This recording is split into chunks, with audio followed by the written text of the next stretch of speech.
All right, guys. Good morning. Good morning, everyone. And thank you for attending day 2 of the Innovation in Payments and Remittances EMEA event. In this session, we'll be discussing the cross-border remittance ecosystem and how to thrive by working together. My name is Selim Mohamdi. I am the Business Development Manager at RemitONE, and I'll be hosting today's session. We will have a total of 1 hour and 15 minutes. And for the first 50 minutes, I'll be moderating a discussion with our expert panelists. After that, we will have 20 minutes to take questions from our audience.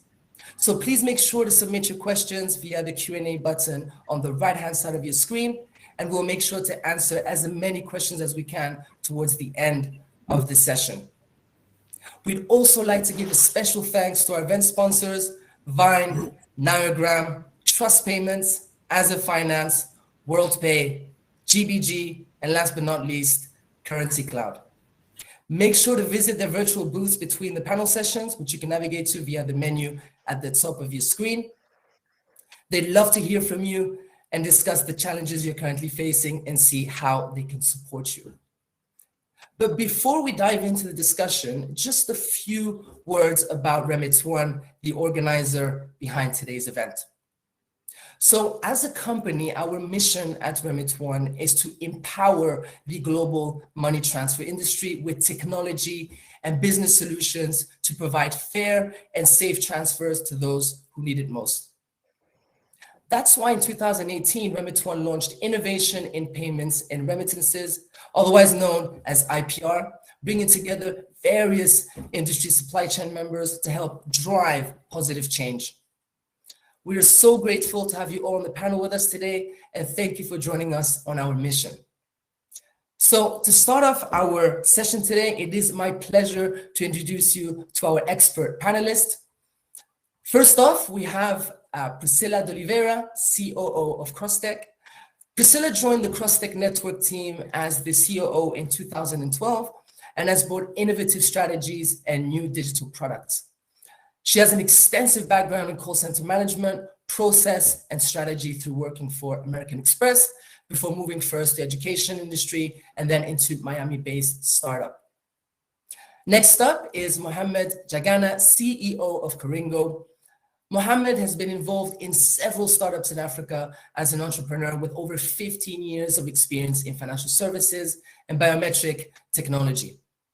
He has a vast experience in financial sector in Gambia with strong governance and leadership skills.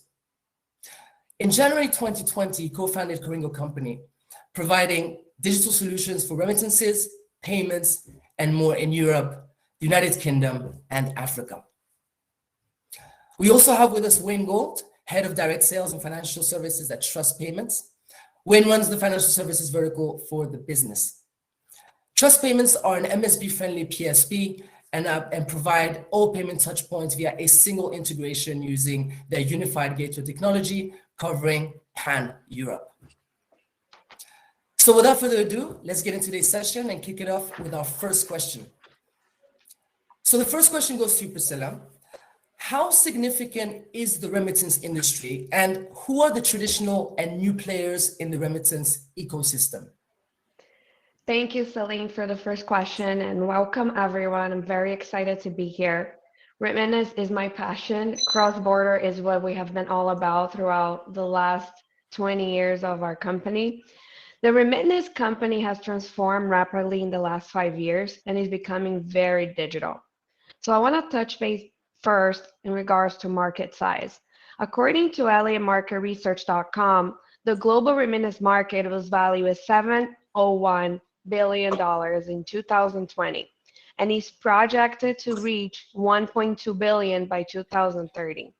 With this new transformation and globalization, specifically during the pandemic, many money remittance service providers had to focus on digital remittances to enhance their business and provide faster transaction to clients, P2P as we know. Agents are also providing service digitally to their clients, but the industry has become much more than just remittances, with the new services such as B2C, fueled by the gig economy, and B2B fooled by e-commerce. Those markets are 10 to 20 times larger than remittances, and money transfer providers are using their technology and experience to grow in this segment. From a personal perspective, as a Latina, I'm a big believer in helping immigrants, and that has always been a passion to support this industry. How we continue to move funds to these markets to help society prosper and our native society receive some of our own country achievements. To back this sentiment, as you know, sometimes 60 to 70% of a poor income families is primarily divided by remittances. This is a mission that any immigrant should defend in this industry. Now, let's go back to your second question. I want to discuss new players in the remittance ecosystem and traditional players. To name a few, the traditional players in the markets are MoneyGram, RIA, Western Union, and some of the new players are Wise, Azimo, and Currency Direct. As I navigate in this industry, I learn every day. New fintechs are coming into the market with new solutions involving money transfer, digital banks, and many more.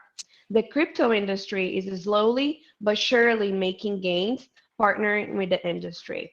This also links with our rebrand. We were formerly known as IMTC, International Money Transfer Company. And now, to evolve together with the industry, we changed our name to CrossTech, cross-border payment. So this is aligned with my question of an answer of the evolution of the industry and how the remittance industry has been evolving. Thank you, Selim. Thank you, Priscilla. So guys, Wayne, Mohammed, is there anything you would like to add to Priscilla's answer? No, I think Priscilla was right in saying that this vertical is massively evolving at the moment, where we've seen businesses go from very traditional brick and mortar setups to a more digitalized platform. And what our customers constantly ask us is, what's next within the industry? Yes, you could facilitate payments from cards, but what is the next big thing within the industry? And you'd start hearing things like blockchain-based payouts for that added security, options where payment methods like Visa Direct, MasterCard Send are coming more into play now. So I think the industry as a whole is headed in the right direction. And just to echo what Priscilla just said in terms of the new and emerging players within this sector.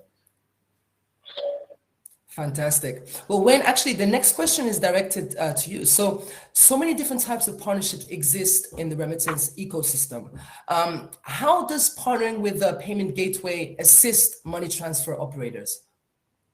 Excellent. Good question, Selim. And before I answer that, I just wanted to say thank you for having us as part of this panel, the IPR panel. Trust Payments are always elated when it comes to supporting our merchants, our partners, and our strategic partners. So thank you for that. What we see now at the moment is in terms of partnerships that exist within the remittance ecosystem, and how does the partnering with the right payment gateway assist a money transfer? I think the first key thing here is that the payment gateway provider needs to be able to cover all of the payment touch points. If there was anything that we learned from the pandemic, it was traditional brick and mortar based remittances who still managed cash in a very old fashioned way, where a customer would pop in with funds in their hand and they would go ahead and initiate a transfer. For these merchants who didn't have payment methods like a simple POS machine to collect payments, they really struggled. And we were seeing a lot of councils in certain areas where there was an influx of cases. They actually had them closed down.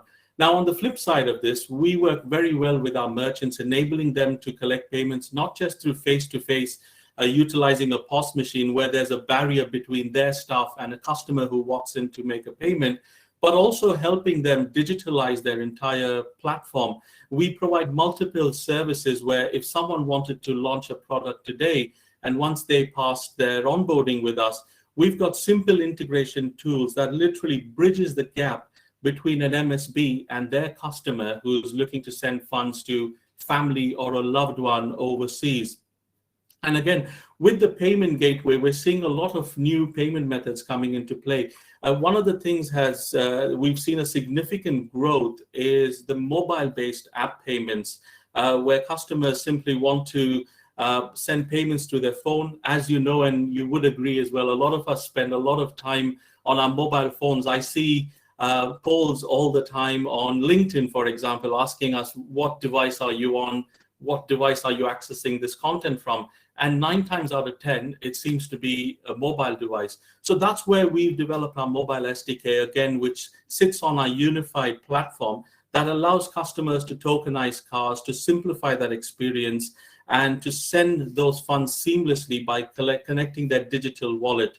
And in addition to all of this, the right payment partner would also allow you to process funds in different currencies, as well as settle them in a multi-currency account. And this is very, very crucial, Selim, simply because with remittances, the competition is quite rife at the moment, and margins can be quite low. So a partner, a payment gateway who could provide not just the technology, but also a solution that's very cost effective, it's a match made in heaven. And I think that's very important when someone is looking at a gateway that can assist them and connect and bridge those dots and connect the gaps for them quite seamlessly. And Absolutely. I wanna add that, Yeah. Selim, to Wayne's comment. Please. In our consulting division within CrossTech, we have a lot of customers that come to us looking for a one-stop solution. And I think that really goes in hand with what Wayne is saying.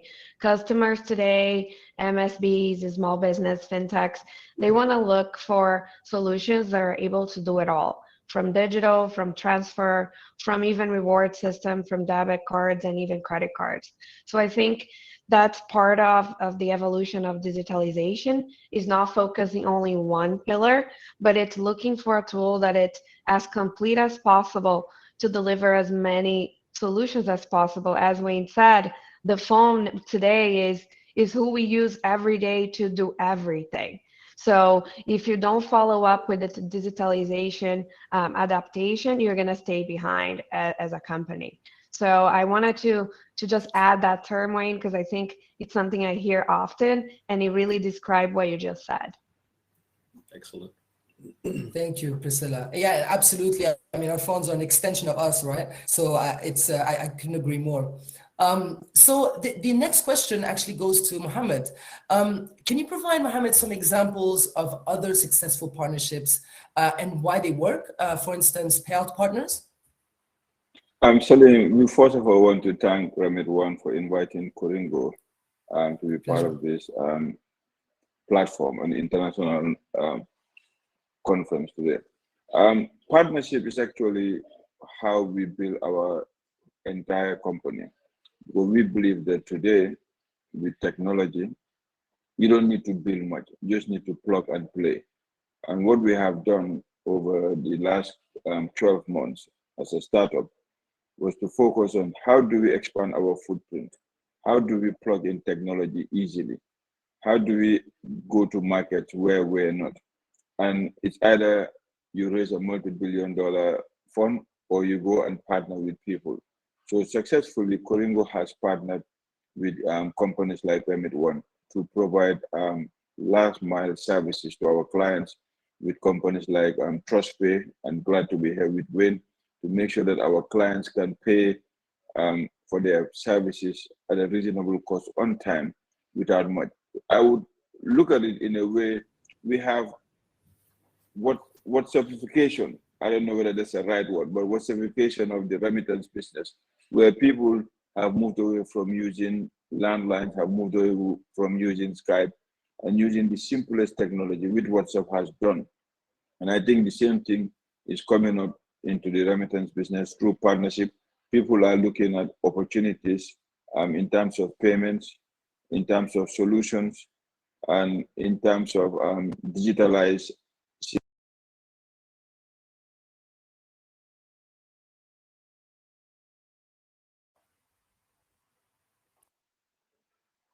Yeah, so today we have seen instances where technology has drastically made it easier for customers to come on board through a huge distribution network. So Kuringo today, we have over 300 partners over the last year, that we onboarded, and it's easy because we didn't have to worry about building the technology. We partner with the technology. It's easy. We didn't have to worry about the payment. How do people pay for cards? Now the next step is how do we accept our clients to use the most efficient payment services system using Bitcoin technology or using other ways of making it easier for them to effect payments. So I think partnership is definitely a key in terms of the technology and the marketing and user experience. Thank you for that, Mohammed. Priscilla, Wayne, any thoughts on that? Yes, and that goes into my next question, because I think something I love to say is, why build if you can buy? And that doesn't go only for the payment industry. As you read on my bio, Selim, I've been in education as well. And that goes everywhere. Education companies, payment companies, their expertise is in providing service on that niche.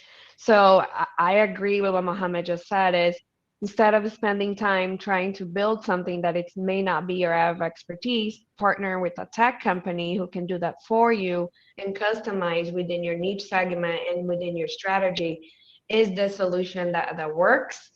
And I've seen both cases where some clients are very particular about owning their solution, and I've seen them go well, and I've seen it not going well. And I've also seen the API connectivity direct into the platforms, which works really well, and there is less room for failure.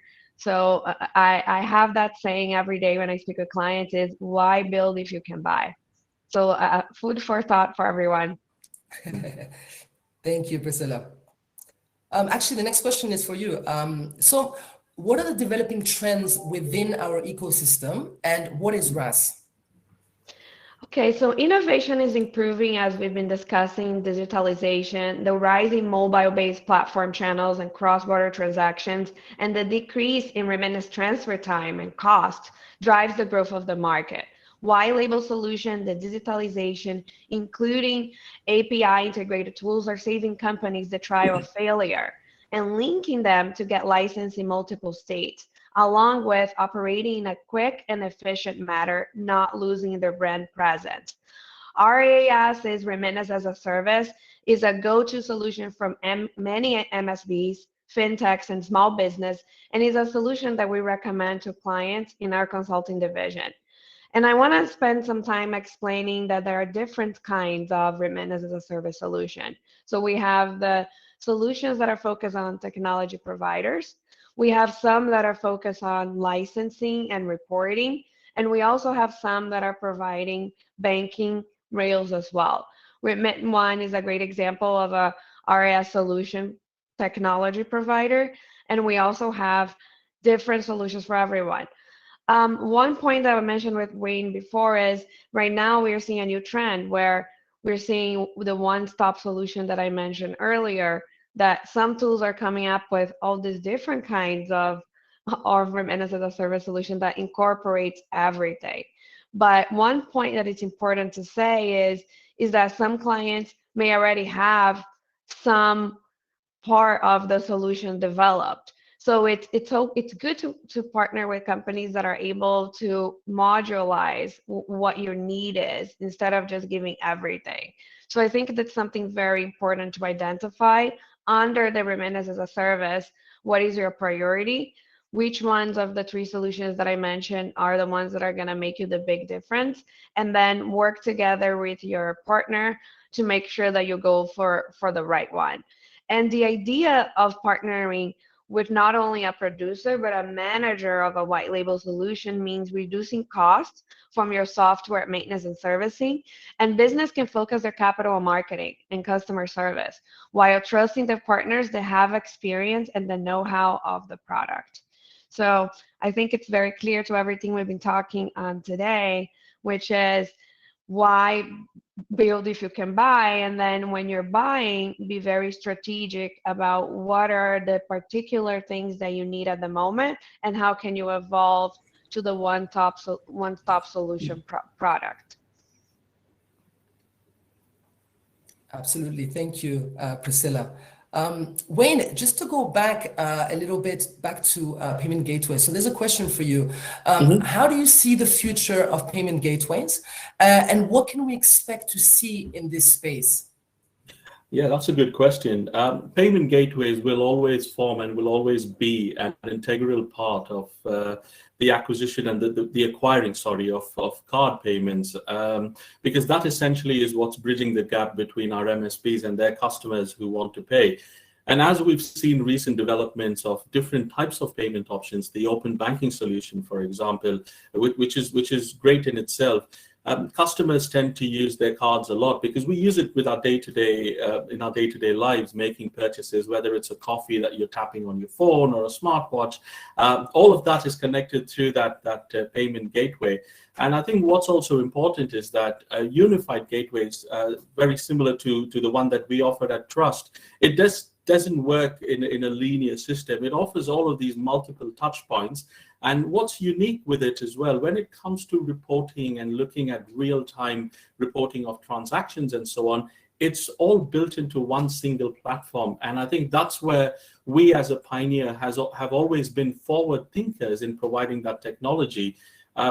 Priscilla said, about the why buy thing. And that's so true. When we get customers coming to us all the time, someone who's using the RemitONE platform, for example, they want a technology that integrates instantly, and before you know it, their customers can start making payments. And this is where things like the Web Services API or the JSON API and things like that we connect through our gateway is readily available.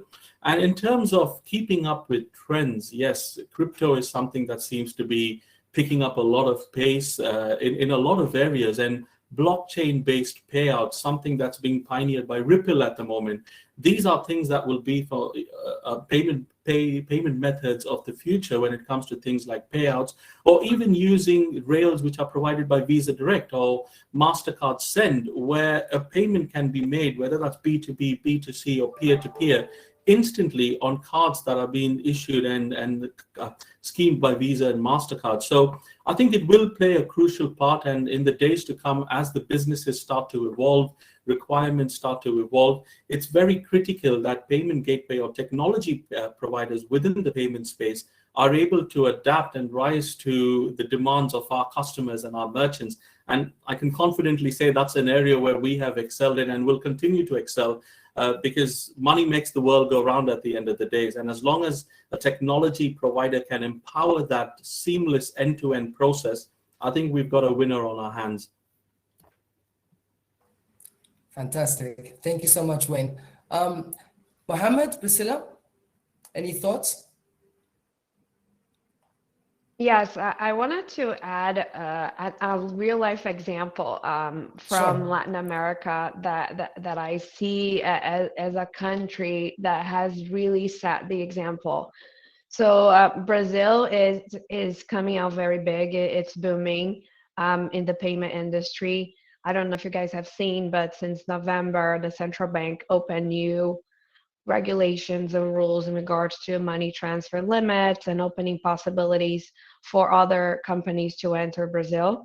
Along with this week, the crypto business now, it's going to be evaluated by the Senate to be regulated in Brazil. So we have seen a lot of new trends in Brazil, and a good example that I even mentioned to the team yesterday is they launched a tool that it's called PEX, and it's a money transfer tool where you're able to do peer-to-peer, and now they are launching that tool to become international in the future as a next phase. And it has been very rewarding for me to see that when I was there in December, when you are at the beach, literally, when you want to buy a coconut, they say, I don't accept cash. I only accept PEX. Here is my information. And then you can pay your coconut or anything that you want to purchase at that moment utilizing a mobile platform. So I wanted to kind of make everyone on this webinar visualize that happening on a day-to-day basis.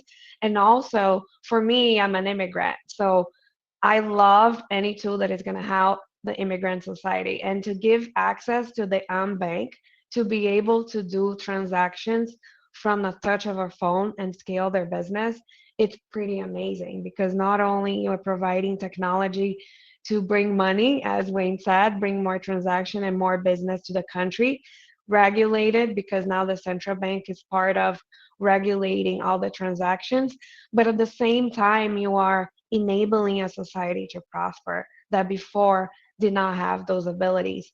So I wanted just to add a real example for Wayne's comment on how technology is really making a change in everyday's life. And I think Mohammed had some great examples also in Africa, which is a similar country in the other side of the world, of how that's helped happen rapidly. And I want to make also a connotation that just because today the tool that I mentioned is P2P, that does not mean that the B2B is not following the same trend, because I believe now P2P, B2B, and B2C are becoming one network, right? We're looking for technology tools that are able to do same services regardless if you are P2P, B2B, and B2C. So I think this is a good reflection for all of us as we're thinking about cross-border, as we're thinking about technology, and this is something that we cannot forget. It's how are we impacting, if we're passionate about the cross-border industry, the immigrants' everyday lives. I couldn't agree more. I mean, nowadays it's almost like a human right, not to have access to technology. Yeah. Sorry, No, Mohammed, but you were gonna say something. I just wanted to add to what Priscilla said. I think what has happened, especially in Africa, WhatsApp has made it easier for people to be comfortable with telephones. So now most of these companies are coming up with what I would call tap and go, although you're not tapping, but you're scanning a QR code and paying for things like what Priscilla mentioned at the beach in Brazil. So even the people that do not have a bank account but have a phone number now have access to digital financial services, and it's making it much easier. They don't need an email. They don't need to go through a complicated onboarding. They just need a telephone number, get a link, download the app, and boom, they go and make payments. So I think this is part of the future. And whether it's a business or a person to person, eventually behind the scene, it will be all on the same rails. That's just what I wanted to add there. Thanks. Thank you, Mohammed. So actually, the next question is for you. So, Mohammed, how can MTOs leverage partnerships to expand their network without necessarily having a presence in that country? What we have seen, especially with Kuringo and our experience over the last year, that technology has brought down the cost of integration. There's a huge interoperability. And because of the disruption and thanks to COVID, now people have realized that you don't have to be a big standalone. So everybody seems to be building their own small part of the jigsaw puzzle and partnering with people in other countries. Today, for example, we're moving into West Africa, French-speaking country. By end of this quarter, hopefully we'll be in 10,000 locations, but we don't need to physically be there. Where there's somebody already who has built a network and aggregator is there paying out. So we just plug in into their platform, and our clients from Europe, the UK can easily send money to a wallet, to a mobile phone account, to a bank account. And we can also easily be in about 3 or 4 countries just by switching off a light or plug somewhere.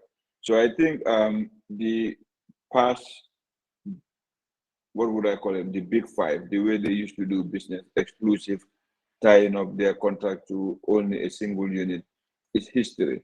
The future now is disruption, nimble fintech providers, and the way you can expand is to join partners like RemitONE, who has partners all across the West African zone. Once you're part of, we have several people that have approached us that are currently on the RemitONE. They're in different countries, we're also in certain countries. And we realize that we have a synergy, and the synergy is the platform. And the technology has made it much easier. So I think that's the future, and that's how people can expand into other countries without physically being there. Thank you so much for that, Mohammed. By the way, I just wanted to remind our audience to feel free, don't be shy to drop some questions in the Q&A section on the right-hand side of our screen, and we will, answer the questions towards the end of the session, right? So make sure you jump in, and we'd love to hear from you. So the next question actually is for Wayne. So Wayne, what are the critical questions to ask when evaluating a payment vendor or a technology partner?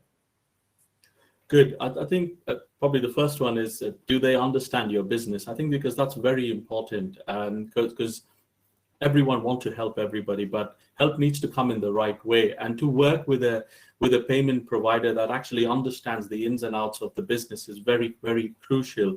And also things like what certification or who regulate them as an acquirer or as a technology provider is also very important. And then when it comes to things like the technology, asking them the types of platforms they work with for the pay-ins and payouts, as well as what kind of security features that come with the gateway. Does it offer fraud screening? If it does, what does it run? What does it check for? And so on. These are some questions that could be really interesting for an MSP to ask their provider. And another feature which is quite important as well is how soon can they settle their funds? Obviously, with remittances, we understand that funds coming in is as important as funds going out as well. So quicker settlements is absolutely imperative when it comes to this particular industry. And like Priscilla touched on before, customers are constantly looking to keep everything under one roof.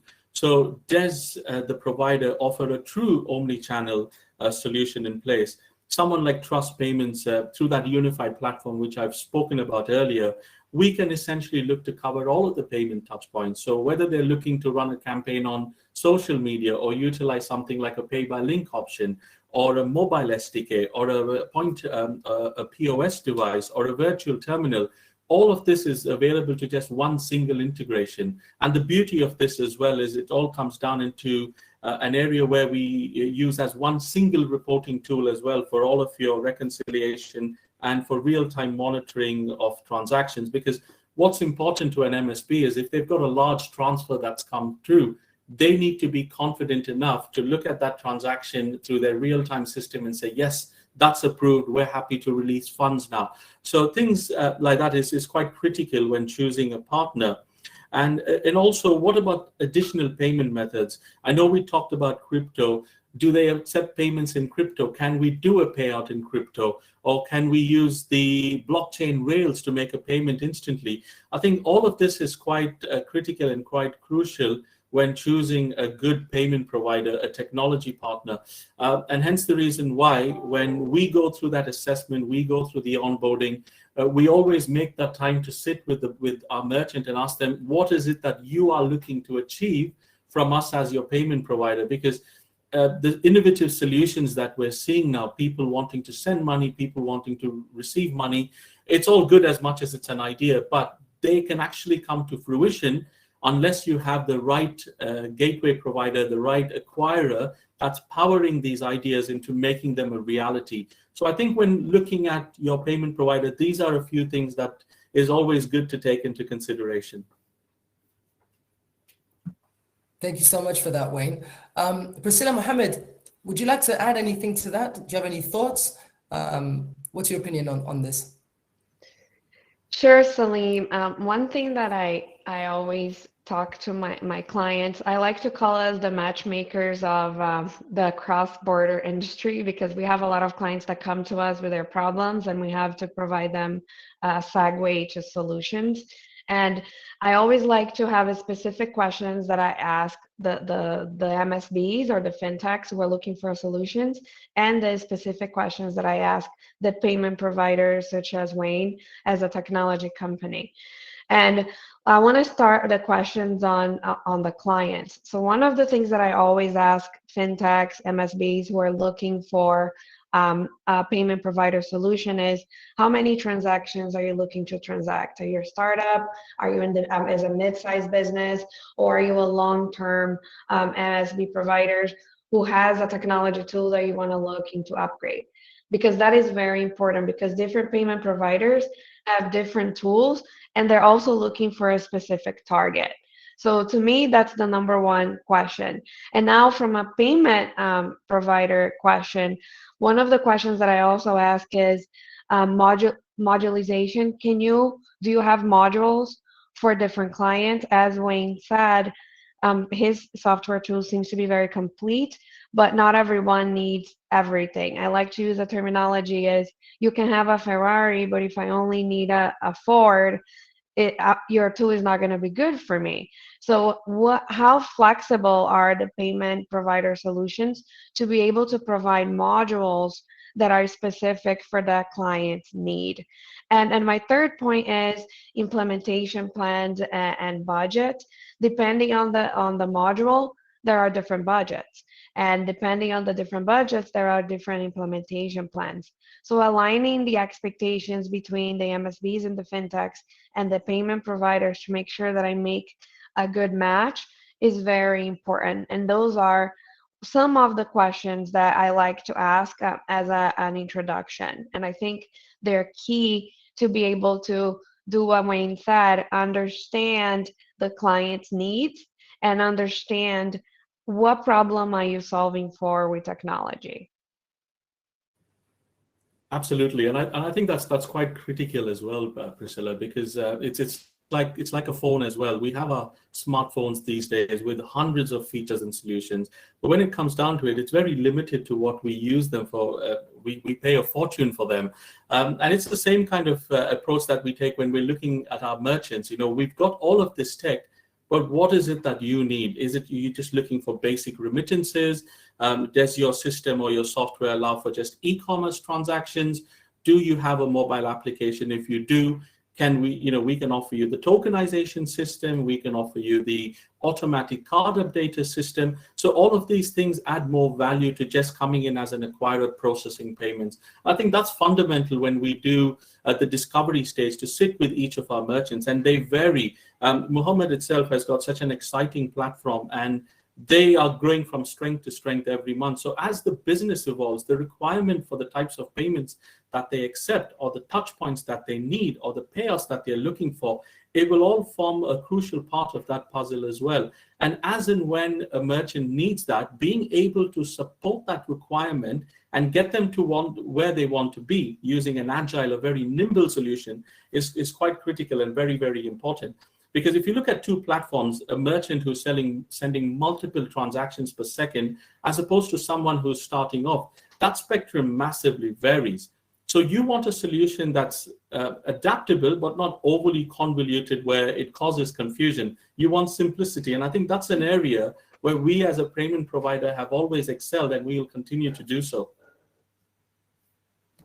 I like the last part with the simplicity, and I'll match it to what Priscilla said, matchmaking. So I think it's critical not only to the payment provider, but even to platforms.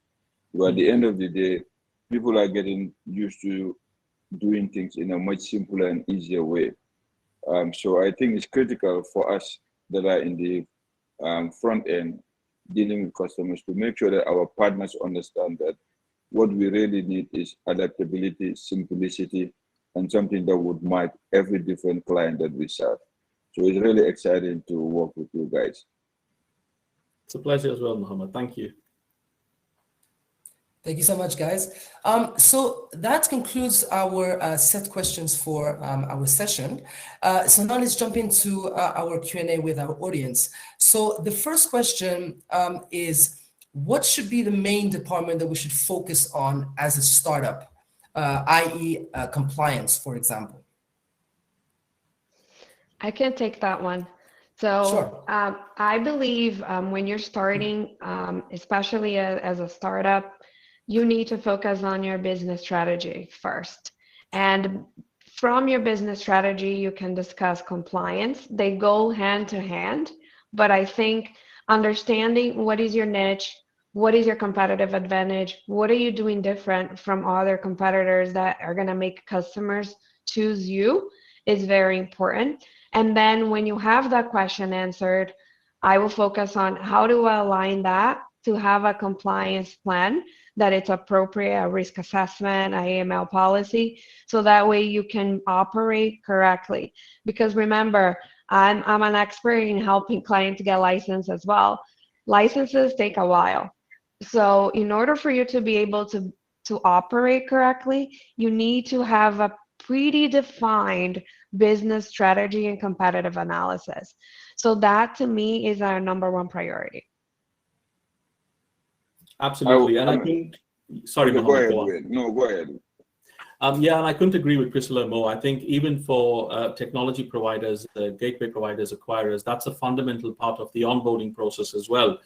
We're handling funds here, so it's a very highly regulated industry, as we all know, with several governing bodies across the fray. So it's quite important to get that in order, because once that's done, when it comes to the onboarding, you could rest assured that you'll pass the KYC, the KYB process that's required, and have a payment gateway ready to go the moment you're ready to go live and open traffic.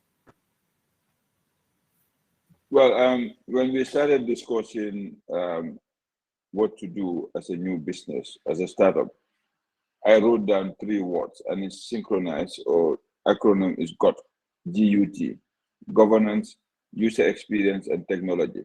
And I told my guys, it's like a 3-legged stool. You need to get the governance right, that means the compliance. You need to get the user experience correct, that means the strategy. And you need to get the technology right. In this modern day, it's difficult to start with one and catch up with the other. I think you have to look at it as a 3-legged stool if you really want to be successful as a startup.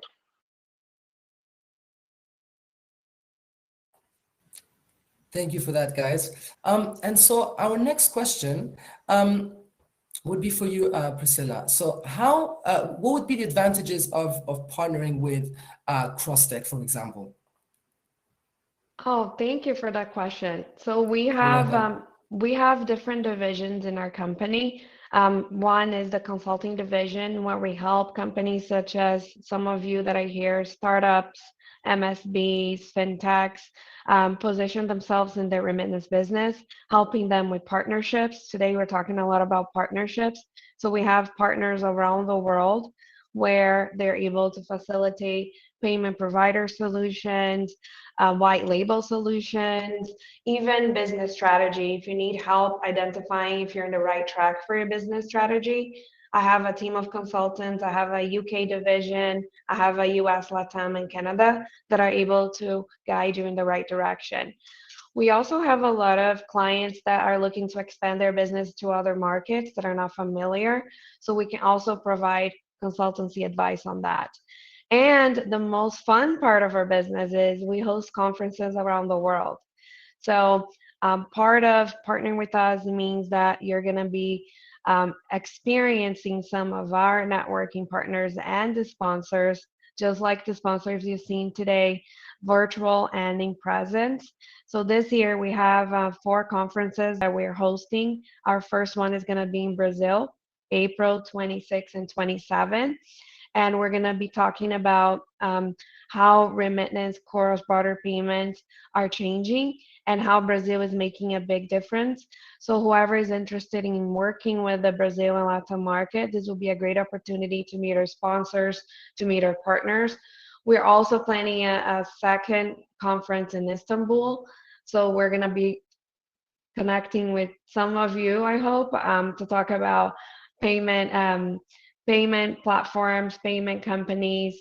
I think RemitONE is planning to be there. We're in talks right now.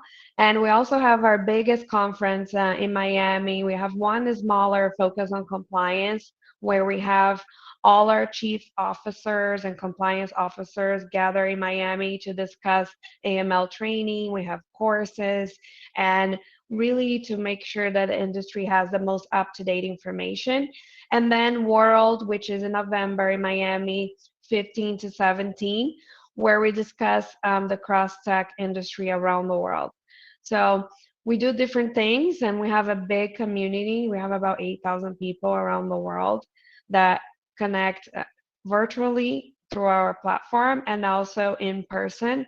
Our last event in Miami, we had 400 people, so it was very exciting. We are very intimate community. Everybody, we call it like the matchmaker of the industry. Everybody knows each other because this industry seems to be very small, right? So it's very lovely to be able not only to connect and to have discussions like this, but also to be able to provide solutions for clients who currently don't have access to them. So that's part of our main business and how we have been helping and connecting the last 20 years. Thank you for that question. My pleasure. Thank you for that answer. Very detailed answer and insightful. But I think it would be quite interesting to ask that question to our other panelists. So Wayne, what would you say are the advantages, for example, of partnering with your company? That's a good question. Thank you. Someone like Trust Payments, we hold a pan-European license directly with the scheme. So what that allows us to do is it allows us to work with our merchants partners, not just in the UK, but across the EEA, merchants who are registered and domiciled here. And in addition to this, as you know, one of the areas that MSPs have always struggled is securing business bank accounts where acquirers like us can settle their funds to that. Now, some of them work on a PSD agent-based model where you'll have a principal license holder and you'll have these sub-agents connected to them. That's something that we could support as well. And in addition to all of that, we can provide individual logins, individual portals for reporting, but the funds all go to the principal license holder's account. Now, this doesn't stop with just our UK and our EEA expertise. Our gateway is also certified in the US and North America as well. So if a merchant's coming to us, whether they've got an FCA, a FinTrack, or a FINMA license, or any other local license that allow them to operate as an MSP, we can certainly facilitate that requirement for them and give them the tools necessary to then start accepting payments and also making these payouts through our unified platform. Fantastic. Thank you, Wayne. Mohammed, I would love to, and I'm sure our audience as well would love to hear from you too. Kind of the advantages of partnering with Kuringo. What would be your thoughts on that? What would you say to our audience? Partnering with Kuringo allows you to unlock the experience in Africa.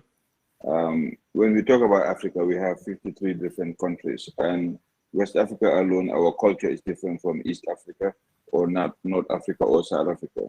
So what we do is basically help you understand the local market and deliver services to the last mile of the journey, of the financial inclusion journey. So it basically allows you to plug in and get a whole range of customers without having to worry about how do I deal with them, because we already have the experience and the partnership to handle the user experience at that end. Fantastic. Thank you, Mohammed. So guys, I'm going to ask you guys another question, which I think would be interesting to go around the table. What are your views on, let's say, the future of the remittance industry in the next 12 to 24 months? How do you see it going? Where do you think we're headed? And what kind of challenges or obstacles can we expect to see in that time frame? We can start with you, Priscilla, if you like. I would say run as fast as you can. The industry is running in a speed that I haven't seen before. And as technology has evolved, so has the industry. So one of the major trends that it's digitalization, which is the main point of our conversation today. And if you are able to partner with a white label solution, partner with companies like Wayne's company to be able to get to the speed of the industry, I will say that's non-negotiable, and whoever is not doing that fast enough is staying behind. So my one sentence is run as fast as you can and adapt as quickly as possible. Thanks, Priscilla. Wayne? Yeah, I second every word that Priscilla said. They say the only thing that's constant is change, and change is happening at such an accelerated pace at the moment. It's a case of keeping up.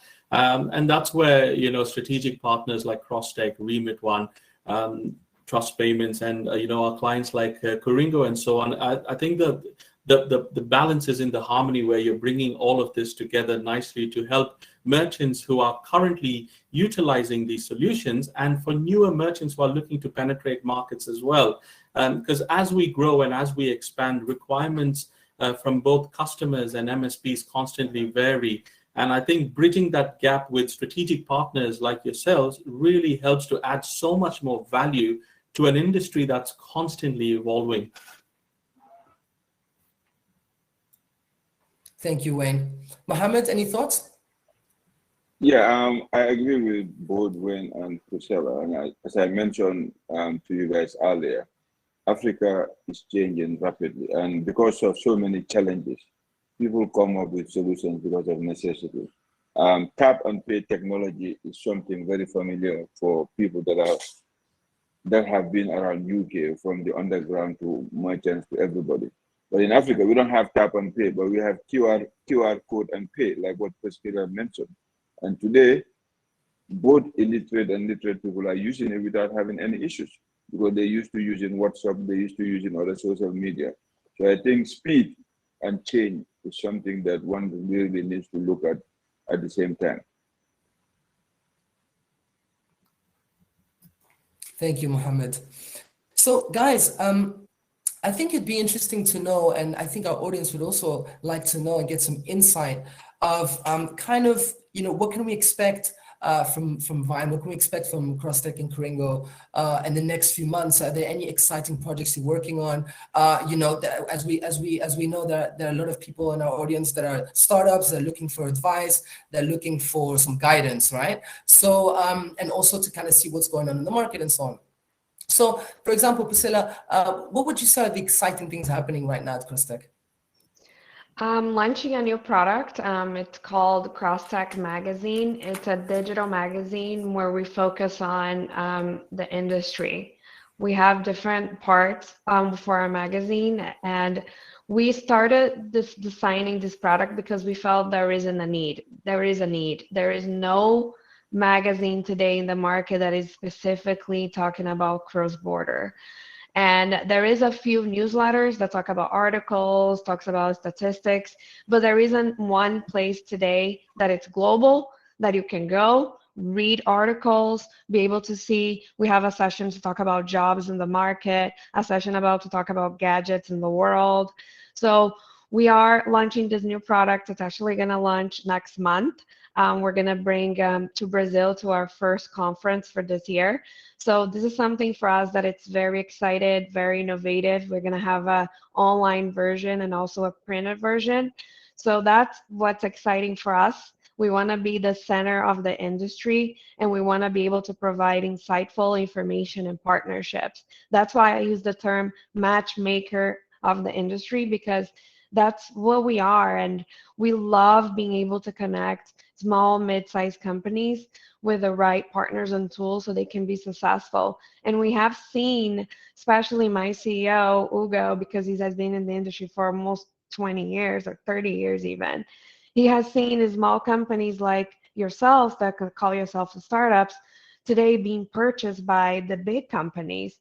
And all this process is really amazing. And we actually have a session in Brazil where we're going to be talking about the NASDAQ dream, where we're going to discuss some of these companies that we have seen their evolution. And they're going to talk about what are the things that you should have for you to be prepared for that, if that's something that is part of your dream. So that's what's coming up for us. We're launching it next month in our first online conference, our digital magazine of the industry. I can send you guys a sneak peek when we launch, but we're very excited. Thank you, Priscilla. There you go, guys. Some interesting and exciting things happening at CrossTech. Wayne, should we move on to you? Yes, absolutely. And where do I start? I think we've got off to a great start this year already. And I think one of the things that we're so excited and we're looking forward to is the banking as a service now that we're about to launch for our merchants and partners. And definitely the MSP vertical will be taken care of. If you can imagine us providing you a bank account that you can accept payments in, let's say, 3 currencies, USD, Euro, GBP. Then you think about us giving you a like-for-like settlement in those three currencies, which allows you to then make payouts and so on. So that's quite exciting. We're just going through all of the processes at the moment. And yeah, watch this space for further updates. We certainly will be launching that as a service. And in addition to all that, with more emerging tech, we talked about the Ripple for payouts, the Visa Direct, the MasterCard Send. We're simplifying all those processes as well to make it more easily accessible for our merchants. So when it comes to doing these payouts onto someone's card instantly, we make that process seamless. So these are a few things that we're working on at the moment that we'll be looking to launch in by Q2, maybe Q3 at the latest of this year. Thank you, Wayne. Mohammed?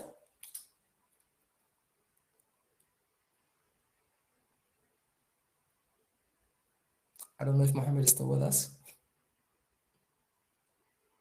I think we lost Mohammed for the time being. Maybe it's some problem with the connection.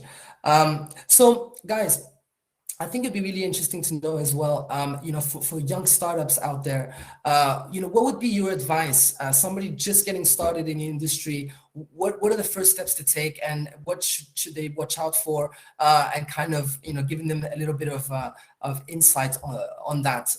What would you say, Priscilla? For watch out is making sure you have the right partner. Make sure you're asking the right questions, and not only technology, but in anything you do. As Wayne said earlier, we're in a very regulated industry, and everything we do is being watched and evaluated on a daily basis. So if you're looking for a white label solution, if you're looking for a compliance solution, if you're looking for anything to add value in your business, make sure you do the due diligence to look for partners that you trust. Because it's not only partnering, it's partnering with the right people, and make sure that you do the right implementation. So I will say choose your partners carefully and focus on excellent implementation. Awesome. Wayne, what would your thoughts be on that?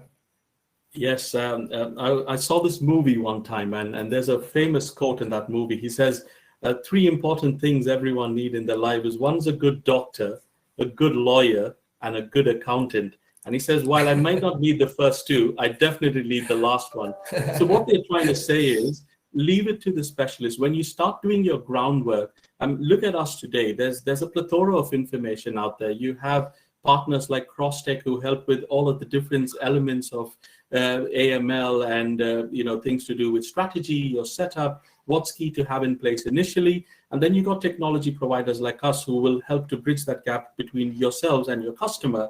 And you've got someone like Mohammed who's using solutions from all three of us that work so well. So go to the industry experts. You know, knowledge is power at the end of the day. I know sometimes we can get so excited when we're launching something that, you know, we could get a bit confused or lost in that moment, but that's the reason why we're all here to help. And I think that balance and that harmony that we strike together is definitely something that can aid the community, something that you probably didn't have 5, 10, 15 years ago. It's readily available now. And I think these events that bring the community together, the ones that CrossTech's doing now, the local ones in Istanbul, in Brazil, in Miami, these are events that people can come together, the community, to strengthen, encourage, and motivate each other to get where we want to be within the payments ecosystem. Fantastic. Thank you, Wayne. So we have another question. This is from Joseph. He says, hello, experts. I've noticed during the seminar that many of the remittances companies have 20 plus employees. I'm in the process of starting a remittance company with one partner. We want to know, in your opinion, what would be a minimum number of people needed to start a remittance company? This goes out to everybody. Whoever wants to go first to answer, no problem. Yeah, for us, you know, as long as you meet all of the requirements from a KYB's perspective, it doesn't really matter. If you're a one-man band, you've probably got everything right. But when you start growing, obviously you'll need to add the right people to help accommodate that growth as well. But no, that's absolutely fine. You know, as long as they could facilitate that requirement in terms of giving our underwriters what they need and what they need to see, you have all of the required regulations and stuff in place. We do our own due diligence on our merchants. It should be fine for us. I agree with Wayne, and there isn't a number, but I can give you an advice. Make sure your compliance officer is not your wife or your husband. Make sure, because I have seen a lot of startups that they say, no, it's okay, I'm just starting, I'm hiring partners. And so I just put my wife as a compliance partner. So one, as we said earlier, one of the key elements of this industry is make sure that your compliance piece is taken care of while you're building the strategy, and having a compliance person that it's outside of your inner circle and it's someone who actually has the expertise that you need is very important. Either if you hire in-house or if you partner with a compliance company who provides this service. So I agree with Wayne, there isn't a specific number, as long as each area has the fulfillment that we need. So again, you can hire partners or you can hire internally, but based on skills, not because you're a startup, you want to hire family members just to place a position. And then if the bank wants to do or the regulators want to do an interview, that person is not going to have the capabilities. I know it sounds basic, but I have seen it. So that's why I think it's very appropriate advice. Thank you so much, Priscilla, Wayne, Mohammed. So guys, this wraps it up for today's session. You guys are great. Thank you so much for taking the time to attend our panel. And thank you to everyone for attending the session, and a big thanks again to you guys. I hope you guys find this session useful. Our next panel will be starting straight after this session at 11:30. It will be the mobile payments and remittances, understanding the impact and opportunities. Right after that, at 1:30 p.m., we also have another interview where we'll focus on alternative bank account solutions. So make sure you don't miss out on that. If you want to review what has been discussed today, we'll be providing a written summary and video upload of all today's videos and sessions at RemitONE.com and in our next RemitONE newsletter. So keep an eye out for that. And lastly, thanks again, everyone. And please get in touch if there's anything you'd like to discuss regarding the session or RemitONE or any of our partners and see how they can help you grow your money transfer business. So thank you very much, everybody. Thanks Our for having us. pleasure. Thank you for having us. Thank you, guys. Thank you. Bye. Bye-bye. Thanks to our audience too. Have a great day. Thank you. Bye-bye.